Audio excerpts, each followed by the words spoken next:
비료도 좋습니다. 물도 좋습니다. 남들 하는 건 다 했는데 작물이 안 커요. 잎색도 괜찮아요. 병도 없어 보이고, 그런데 이상하게 생육이 멈춰 있어요. 낮에는 축 처졌다가 저녁 되면 다시 살아납니다.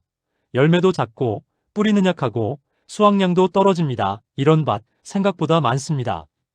이럴 때 많은 농가들은 먼저 이렇게 생각하지요. 질소가 부족한가? 칼슘이 부족한가? 병해충이 왔나? 그래서 비료를 더 넣습니다. 안 크면 더 넣고, 색이 약하면 또 넣고, 열매가 작으면 또 넣습니다. 그런데 오히려 그러는 순간 밭은 더 망가질 수 있습니다. 오늘 말씀드릴 핵심은 이것입니다. 토양 이시 상승, 즉 염류가 쌓여 작물이 비료를 못 먹는 상태입니다. 이시가 뭐냐? 어렵게 생각할 필요 없습니다. 이시는 쉽게 말해 땅속 비료 농도가 얼마나 진한지 보여주는 숫자입니다. 이시가 높으면 토양이 짜고 뿌리가 힘들다 이렇게 이해하시면 됩니다. 왜 비료를 줬는데도 안 클까요? 그건 작물이 지금 못 먹는 상태인데 비료를 계속 넣어주기 때문입니다. 못 먹은 비료는 어디로 갈까요? 그냥 토양에 남습니다. 그리고 계속 쌓입니다. 그래서 비료를 줬는데도 작물은 더 힘들어질 수 있습니다. 특히 시설하우스는 비를 맞지 않습니다. 그래서 비료가 씻겨 내려가지 않고 뿌리 주변에 계속 쌓입니다. 겉으로는 멀쩡해 보여도 땅속은 점점 짜지고 있는 겁니다. 이런 증상이 나오면 의심하셔야 합니다. 낮에 잎이 축 처지고 저녁 되면 다시 선다. 새뿌리가 잘 안 나오고 잎끝이 탄다. 꽃이 떨어지고 열매도 안 크고 비료를 줘도 반응이 없다. 이건 단순 비료 부족보다 염류가 많아 못 먹는 상태일 가능성이 큽니다. 왜 이런 일이 생기느냐? 가장 큰 이유는 삼투압 때문입니다. 토양 농도가 너무 높아지면 뿌리가 물을 빨아들이기 힘들어집니다. 즉, 밭에는 물이 있는데 작물은 목마른 상태가 됩니다. 그래서 낮에 시들고 밤에 조금 회복하는 현상이 나옵니다. 작물별로도 많이 나타납니다. 딸기 티번, 뿌리 약화, 과 크기 저하, 토마토 착과 흔들림, 열과 생육 정체, 고추 분지 약화, 낙화, 과실끼리 감소, 오이 뿌리 약화, 비대지연. 작물은 달라도 뿌리에서 막히는 구조는 비슷합니다.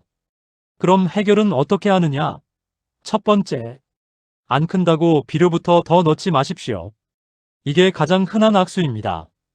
두 번째, 맑은 물로 충분히 관수하고 배수가 되어야 합니다.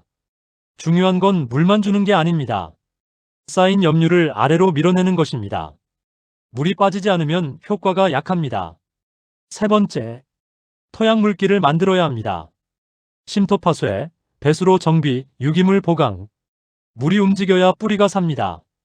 네 번째, 물 자체가 문제인 지역도 많습니다. 지하수 이시가 높거나 중탄산이 많으면 비료를 줘도 효율이 떨어집니다. 이런 곳은 비료보다 물 관리부터 봐야 합니다. 여기서 중요한 부분입니다.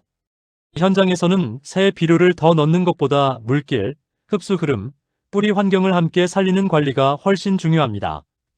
그래서 일부 농가들은 파머스에이 같은 방식으로 물의 상태를 안정시키고 기존 양분이 다시 움직이게 만들고 뿌리 환경까지 함께 관리합니다. 즉, 새 비료를 넣는 개념보다 지금 있는 양분을 다시 먹게 만드는 관리에 가깝습니다. 이 차이가 결국 수확량 차이로 이어집니다. 회복되면 바로 보이는 신호가 있습니다. 낮에 처지던 잎이 섭니다. 새뿌리가 늘어납니다. 생장점이 움직입니다. 꽃 상태가 안정됩니다. 열매가 다시 커집니다. 물을 줬을 때 반응이 빨라집니다. 즉, 작물이 다시 살아나기 시작합니다. 농사가 안 되는 밭은 비료가 부족해서가 아니라 비료가 쌓여서 못 먹는 경우가 많습니다. 지금 내 밭이 안 된다면 비료 포대부터 열지 마시고 먼저 토양부터 보시기 바랍니다. 이 시 하나만 확인해도 농사 방향이 완전히 달라질 수 있습니다. 눈에 보이는 잎보다 눈에 안 보이는 뿌리가 먼저입니다. 뿌리가 살아야 물이 움직이고, 물이 움직여야 양분이 먹히고, 양분이 먹혀야 수확량이 올라갑니다. 여러분 밭은 어떻습니까? 비료 줘도 반응 없는 밭, 실제로 겪어보셨습니까? 작물 이름과 증상 댓글로 남겨주시면 다음 영상에서 실제 현장 기준으로 풀어드리겠습니다. 오늘 내용이 도움이 되셨다면 구독과 좋아요 부탁드립니다. 농사는 감이 아니라 원리입니다. 보라루키였습니다.